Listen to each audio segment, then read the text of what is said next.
Hello. I have always believed that Kira and I had a strong marriage despite our young ages and precarious financial situation. We were both studying at universities, renting a small apartment in the city center, dreaming of a future where we would be successful, make enough money, and finally live without limits. But something has changed. One day, Kira decided to start her own blog. It would seem that nothing special, just another way of self-expression that is popular among young people today. She started posting various photos, but over time these photos became more and more revealing. I didn't like that her body, her beauty became available to the eyes of strangers, but I tried not to pay attention to it. I believed that this was just a phase that would pass. However, the situation was getting worse. Kira became different. She began to leave the house more often, spend time with new friends, and when we were at home together, she hardly paid attention to me. This started to annoy me, but I tried to keep calm. I hoped that this was all temporary, that we would return to our normal lives. One day we had a big fight. She then told me directly, "Hugh, I'm betraying you." I was shocked. These words sounded like thunder in the middle of a clear sky. I didn't know what to say. I didn't know how to react. Then she added that these were just emotional words, that she didn't mean anything serious. But I could not forget those words. They are deeply embedded in my head. We reconciled, but something changed in our relationship. Kira became even more withdrawn, and I couldn't shake the feeling that she was hiding something. My suspicions grew every day, and eventually I decided to find out the truth. I decided to turn to private detectives. The detectives agreed to take on the case and installed hidden cameras in our apartment while we were away. They began to follow Kira. I could not sleep peacefully while waiting for the results of their investigation. My heart raced every time I thought about what they might discover. One day on my way home from school, I met a detective outside our driveway. He looked serious and tense. I knew he had news for me, and my heart sank with fear. "Hugh, we need to talk," he said, looking at me with his piercing gaze. "We learned something important." I couldn't find the words. "What exactly?" I asked, feeling a wave of cold sweat cover my forehead. "Kira is cheating on you," he said bluntly, "and not just with someone. This is your landlord, Oleg." I felt the ground go away from under my feet. I couldn't believe it. "Oleg? Our landlord? How is that possible?" The detective continued. "We have evidence. They meet in your apartment when you are not at home. It's not just suspicion, it's a fact." I stood as if petrified, trying to understand what I heard. This was only the beginning of my nightmare, and now I had to decide what to do next. I stood there at the entrance, stunned and confused. My heart was pounding in panic. How did it happen? Why with him? Thoughts swirled in my head. Was it worth going further? Should I have looked for more evidence? And how was I supposed to stand up to her, knowing all this? The continuation of the story was to take place in the same apartment where everything happened, where she cheated on me, and where I had to learn even more of the truth. I couldn't believe what I heard from the detective. Everything was mixed in my head. Anger, disappointment, pain. I stood on the threshold of our home, the place I had always considered my refuge, and I could not accept the reality that was now unfolding in front of me. "You'd better see it for yourself," the detective said calmly. I nodded, at a loss for words. We went up to the apartment, and I tried to prepare myself for what might be waiting for me outside the door. Cameras installed in the apartment transmitted images directly to the detective's laptop. We sat down at the table in our living room, and he turned on the video. My hands were shaking, and my heart was pounding so hard that I could barely hear his words. Our apartment appeared on the screen, and I saw Kira. She was walking around the room, talking on the phone. Her voice was gentle and soft, but the words she spoke pierced me like knives. "Yes, I missed you," she said. "Will you be soon?" "Okay, I'm waiting." She hung up the phone and went to the mirror, straightening her hair. She was wearing a short silk robe I had bought her for our first Christmas together. Soon the doorbell rang. Kira quickly ran to them and opened it. Oleg was standing on the threshold. He smiled and she threw herself around his neck, hugging him like she used to hug me. It was painful, unbearable to watch. They talked about some trifles, laughed as if it was the most common thing for them. They sat down on the sofa and he put his hand on her knee. Kira did not push him away. She just smiled and looked at him with the same look she used to look at me. I couldn't stand it anymore. My hand automatically made a fist. "Stop it," I whispered. The detective stopped the video. "I have more records," he said, "but maybe you don't want to see them now." I shook my head. I couldn't take it anymore, but I knew I had to face it. Face her. I started waiting. Wait for her to come home. The hours dragged on endlessly. I couldn't sit still. Every second seemed like an hour. I imagined her entering the apartment, me asking her directly about all this. Can she look me in the eye and lie? Finally, I heard the key turn in the lock. Kira entered the apartment, smiling as always. She saw me and stopped for a moment, as if she felt something wrong. I was sitting on the couch looking straight at her. My eyes must have given everything away. "Hi, Hugh," she said, trying to look casual. "How was your day?" I didn't answer. I just looked at her in silence, trying to understand if I could still recognize this person whom I once loved so much. She put the bag on the floor and came to me. "What happened?" she asked, sitting down next to me. Her voice sounded concerned but not guilty. She was still playing her part. "I know about everything, Kira," I finally said.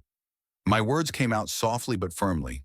I saw how her face changed, how it shriveled with fear. She knew what I was talking about. She knew that these were not just words. "What are you talking about?" She tried to joke, but her voice betrayed her. It was tense and nervous. "I know about you and Oleg," I said bluntly. "About the fact that you meet while I'm not at home. I know you're sleeping with him." Her eyes opened wide. She fell back as if she had been hit. She was silent for a few seconds and then began to mumble something, trying to find an excuse. But I wasn't listening anymore. My heart was broken, and I didn't care about her words. "I want you to pack your things and leave," I said. "We can't live together anymore." She started crying, asking for forgiveness, saying that it was a mistake. But I knew it wasn't.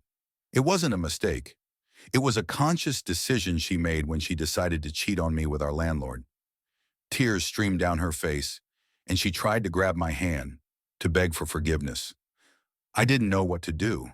My emotions were over the edge. What was I supposed to do? Forgive her? Does she really deserve a second chance? But will I ever be able to trust her again? This question, hanging in the air, should have found its answer very soon. I stood before her, and my mind boiled with anger and despair. I just found out she was cheating on me with our landlord and demanded she leave. She was sitting on the floor, crying and begging me to forgive her. But at that moment, I felt nothing but indignation. "You have no idea how this all happened," she began, looking at me through tears. "It's not what you think. It was just an arrangement." "Arrangement?" I asked, not believing my ears. "Do you really think that can justify your actions?" She wiped her tears with her hand and turned away, as if trying to collect her thoughts. "Oleg, he offered me this deal. I had no feelings for him. It was just convenience. I could not pay for the rent of the apartment and keep the money you gave me for it. It was just that simple." It took me a few seconds to fully absorb what she had just said. I felt the blood rush to my head. Did you sleep with him on purpose to avoid paying the rent and took my money? Did you use me?" She looked at me with a strange expression on her face, half guilty, half calm. "Yes, Hugh, I did it. But it wasn't as serious as you think. It was just a way to save money. You know that we are constantly short of funds." I couldn't listen to her excuses anymore. You've been using me this whole time," I yelled, feeling anger take over me. "I loved you. I trusted you. And you turned out to be—" "What?" She sharply rose to her feet, her face twisted with anger. "Who did I turn out to be? In the end, I just took the opportunity that came my way. It's your own fault for believing that everything will be fine. You've always been a naive dreamer, Hugh. Did you think we could live on the pennies you earn?" I stood as if petrified. I couldn't believe those words were coming out of her mouth. "I was trying for both of us," I replied, feeling each word slip through my teeth. "I did everything I could.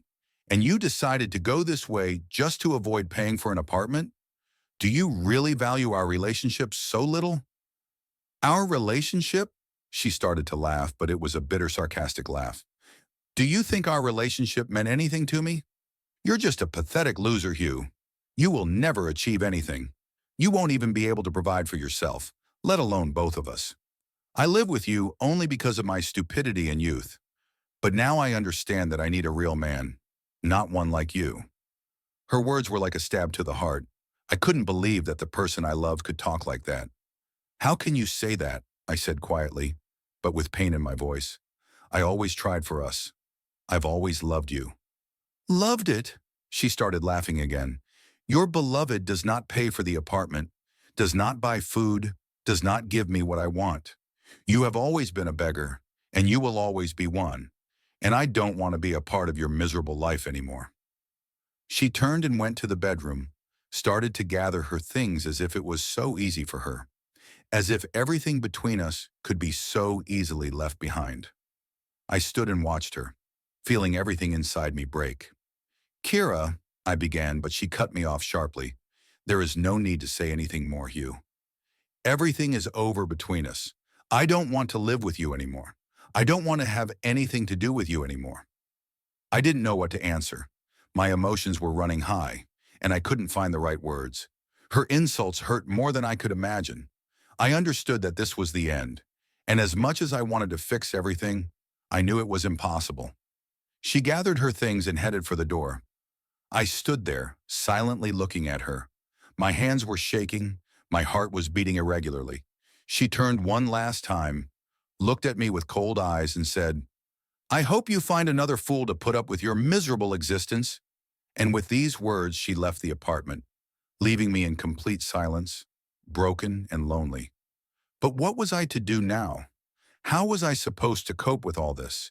And most importantly, how could I go on living knowing that everything we had was a lie? This is a question that I had to solve, and the solution did not give me peace of mind. As the door closed behind Kira, silence fell over the apartment like a heavy curtain. I was standing in the middle of the living room, looking at the place where my wife had been standing a moment ago. My whole body was shaking, my hands were cold, and my heart was trying desperately to cope with the shock. I couldn't understand how it all happened. How did I end up in this situation? Thousands of thoughts were running through my head. I remembered the first time Kira and I met, how she laughed, how her face lit up when we talked for hours, sharing our dreams and plans for the future. I remembered our first dates, our first kiss under the stars, our promises to be together for the rest of our lives. I thought she was my soulmate, the one I wanted to spend the rest of my life with. I sincerely believed in our feelings, in our love. But now it all seemed like a delusion, like an illusion that I had created for myself. Was it true love? Or maybe I just convinced myself that it was. And how long have I been living this lie? I sat down on the couch, feeling tears welling up in my eyes. My soul was broken into 1,000 pieces. I couldn't understand how the person I loved more than anything in the world could betray me like that. How could she deceive me, play with my feelings? Did she not understand how much I loved her? I remembered our nights together, how I held her, how she fell asleep in my arms, how I always felt the warmth of her body next to mine. I was sure that she felt the same way that we were together because that was what we both wanted. But now I understood that it was all just a game on her part. She cheated on me not only physically, but also emotionally. She used me as a thing, as an object to satisfy her needs. Tears were already streaming down my face. I couldn't stop them. I felt completely devastated. All those years, all those moments I thought were special, turned out to be nothing. I realized that I was never to her what she was to me. I remembered waking up next to her every morning and feeling how much I loved her, how I waited for every opportunity to spend time with her, to share my thoughts and dreams, how I tried for her, did everything possible to make her happy. And now it was all lost. Now I understood that she never appreciated my love, that for her it was all just a game. I didn't sleep that night. I sat in the dark trying to figure out how to go on with my life. How can you go on living knowing that everything you thought was true was a lie? How to continue living when the heart is broken into 1,000 pieces? But over time, sitting in this darkness, I began to realize something else. Love is not just a feeling, it's a choice. The choice to be with one person, to be faithful no matter what. A person who truly loves will never cheat. She will not play with other people's feelings. She will not deceive. She will always be honest, even when it is difficult. And Kira chose a different path. She chose betrayal. She chose lies. She chose money and convenience over love. And that's when I felt something else start to change inside of me. The warmth of love that I had always felt for her began to gradually turn into the coldness of hatred. It was a strange feeling. I've always heard that it's one step from love to hate, but I never understood what that really meant until I experienced it myself. I sat in the dark, feeling my heart change. I realized that I don't love her anymore. I realized that I hated her. I hate her for what she did to me, to our relationship, to our life. She destroyed everything we had, and I could no longer see her the way I had before. That night I realized that my love for her had died, and only hatred remained in its place. And so, as the first rays of the morning sun began to break through the windows, I realized one simple truth. I never want to see her face again. I don't want to hear her voice anymore. She turned into an enemy for me, someone I couldn't stand anymore. But what was I supposed to do next? How was I supposed to live with this hatred in my heart? The answers to these questions were still waiting for me ahead. As I sat in the dark that night, I realized that I had been allowing others to take advantage of my kindness. I always tried to be polite, soft, find compromises. But where did that get me? People saw in me weakness, convenience, and Kira was no exception. She took advantage of my trust, my love, and what did I get? Betrayal, humiliation, and broken dreams. I remembered how all my life I had given in to others to avoid conflict, trying to be good to everyone. I let others decide for me how I should live. I let people use me however they wanted because I was afraid of losing their respect, afraid of not being accepted. But this time everything was different. I no longer wanted to be used. I no longer wanted to be the one being betrayed. It's time to change. A clear plan began to emerge in my head. I couldn't change the past, but I sure could change my future. And I'll start with the person who became the catalyst for this change. Oleg, our landlord. He was part of this deception. He was part of this betrayal, and I wasn't going to put up with it anymore. The next morning I knew what I had to do. When rent day came, I specifically left the door open. I sat on the sofa, calm and confident, waiting for my guest. I was no longer afraid. Now all I had was rage, doorbell. I felt my heart start to beat faster, but it wasn't fear. It was adrenaline, the urge to act. Oleg entered the apartment, smiling his usual smug smile. I felt an aversion to this man, to his false politeness, to his self-confidence. "Hello, Hugh," he said as he walked inside. "I came to collect the rent money." I got up from the sofa, feeling my blood boil in my veins. "There won't be any money today, Oleg," I said, looking straight into his eyes. He raised his eyebrows in surprise. "What do you mean?" he asked, his smile fading from his face. "I mean, you're not getting another dime from me," I said, moving closer to him. "You have made enough of me and my wife." His face contorted in surprise and indignation. "What are you grinding?" he began, but did not have time to finish. I suddenly punched him right in the face. It happened quickly, almost instinctively. Oleg stepped back, falling to the floor and clutching his eye, which immediately began to swell. "You think you can use people as you please?" I shouted, standing over him. "You think you can come to my house and betray me while I'm not home?" Oleg tried to get up, but I pushed him back to the floor. I felt surprisingly good. It was a feeling I had never felt before. I felt empowered. I felt in control. For the first time in my life, I felt that I could defend myself. "You're not coming here again," I said, leaning over him, "and you will no longer be able to use other people for your own purposes. Do you understand me?" He just nodded, trying to stop the blood coming from his nose. His eyes were full of fear, and I saw in them what I wanted to see. He was no longer a complacent landlord who thought that everything was allowed to him. He was a frightened man who realized that he would now have to deal with someone who was no longer going to be his victim. "Get out of here," I said calmly, "and don't ever come here again." Oleg rose to his feet, trying to stay away from me, and quickly left the apartment, closing the door behind him. I remained standing still, feeling a sense of triumph expand in my chest. It was a new feeling, something strange and unusual for me. I felt strong. I felt confident. I looked in the mirror, and there was another man standing in front of me. It was no longer the soft and submissive Hugh that I had been all my life. I became different. I have changed. And this change was for the better. I knew there was still a lot of fighting ahead, but I was no longer one to back down. I was no longer someone to be used. For the first time in my life, I felt that I could become what I always wanted to be: strong, confident, a person who decides her own destiny. Standing in front of the mirror, I understood that this bruise under Oleg's eye was just the beginning of my new life, where I will no longer allow myself to be a victim. Many more challenges awaited me ahead, and I was ready for them. I was ready to fight for myself, for my future. But what will happen next? How can I change my life even more? These questions were open, and the answers to them were waiting for me around the corner. After Oleg hastily left my apartment, I remained standing in place, inhaling the air filled with the smell of victory.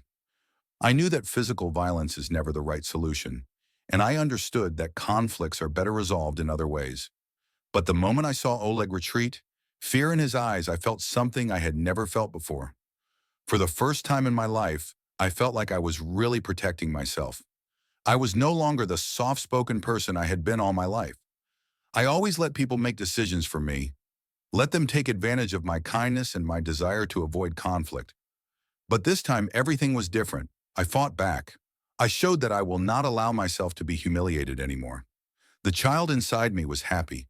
That little boy who was bullied at school, who was always the object of ridicule, who was always silent and put up with it. Finally, I felt that I could stand up for myself, that I was no longer a victim. I was so free that I decided, why not continue this freedom? To feel everything I've always been afraid to feel. I walked to the nearest bar, feeling the adrenaline continue to circulate through my veins. I decided that today I will do only what I want, just what makes me feel alive. The bar was full of people, the loud music was playing at full blast, and I started ordering one drink after another. I haven't drunk that much in a long time, but today I didn't care. Today I wanted to forget, to destroy all thoughts about Kira, about betrayal, about how my life fell into pieces. I wanted only one thing: to feel alive, free from all this suffering. I drank one glass after another, feeling the alcohol begin to fill me with warmth, relaxing my muscles, clouding my thoughts. I started laughing, talking to strangers, feeling more confident than ever before. It was a feeling of freedom that I had never felt before. Freedom from all my self-imposed limitations. Freedom to be who I want to be. But somewhere deep inside, I understood that this is not true freedom, that it was only a temporary relief, an escape from reality. But at that moment, I could not realize it. I was too caught up in this new feeling, this new me. Time has lost its meaning, and I don't even remember when and how I met her. She was there, next to me, smiling, laughing with me. She looked like she understood me, understood why I was here, and why I was behaving the way I did, and I was grateful to her for that. We danced, we laughed, and I no longer thought about Kira. I did not think about my broken soul. I thought only of this moment, of this night. In the morning, I woke up in my bed with a severe headache. My head was throbbing, every movement causing waves of nausea. I slowly opened my eyes and realized that I was not alone. A woman I did not recognize was lying in bed next to me. Her dark hair was scattered on the pillow, and she slept with her back to me. For a few seconds, I felt panic. What did I do? Who is this woman? Why is she here? My brain was still foggy from the alcohol, but the memories of last night were slowly coming back. Bar, drinks, dancing, and her. We danced together and laughed, and then I must have brought her here. I lay there trying to collect my thoughts when she started to stir. She turned to me, and I saw her face. She was beautiful, but I felt nothing but emptiness. It was a strange feeling. She smiled at me, but I couldn't answer. "Good morning," she said in a soft voice. I just nodded, not knowing what to say. "You were very funny last night," she added, hinting at what had happened. But I felt no joy. I felt only shame. Shame on you for stooping to this level. Shame on you for thinking it might help me forget. I quickly got out of bed, trying to avoid her gaze. I didn't want to see her. I didn't want to think about what I had done. I realized that last night was a mistake, that I will not become happy running away from my problems, immersing myself in temporary pleasures. I had to find another way, the real way. But how do I do it? And is there still hope for a better future? I had to find answers to these questions. I sat on the edge of the bed, feeling broken and exhausted. The stranger smiled at me again, and although her smile was warm, I could not return the same. I realized that last night was nothing more than a temporary escape, an attempt to forget about my problems. But it didn't change anything. I remained the same, although I felt a little different. I became more determined, more confident, but now I knew that alcohol and casual relationships were not the path I wanted to take. Thanks for last night, I said, getting out of bed, but I think it's time for us to say goodbye. She took the hint and quickly pulled herself together, getting dressed and leaving the apartment. I led her to the door and gently closed it behind her. And then I felt a strange relief. It was as if the door that closed behind her also closed a part of my old life. I took a deep breath and realized that I didn't want to go back to who I was before. I stepped outside, feeling the cool morning air on my face. I didn't know where I was going, but I didn't care. I just wanted to go and breathe this new air and feel my life begin to change. I had walked a few blocks when I saw my reflection in a store window. I stopped for a moment, looking at myself. The man I saw in the reflection was a stranger to me. He looked strong, determined. His eyes shone with confidence. This was not the soft Hugh who once allowed others to take advantage of his kindness. It was a new me. And surprisingly, I liked what I saw. I was no longer what I had been before. I found a new job. Not the dream of a lifetime, but quite a good one. I worked for a small company that supplied goods, and although it was not the most prestigious job, it gave me a stable income and the opportunity to grow. I was no longer dependent on anyone else. I made my own money and paid for my own living. I moved to a new apartment. It was small, not far from work, and not the best by any standard, but it was mine. It was my true bachelor den, where I could be myself, without pressure or expectations. I set it up the way I wanted: a comfortable bed, a large desk, several bookshelves with my favorite books, and a TV for evening movies. There was no room for lies or betrayal, only for me and my own thoughts. Although I was single, I did not lack female attention. My new confidence and determination attracted women to me, and I began to enjoy this new attention. I realized that I no longer had to rush into a relationship, that I could enjoy my freedom and explore what it means to be my true self. Every day I learned something new about myself, and it brought me pleasure.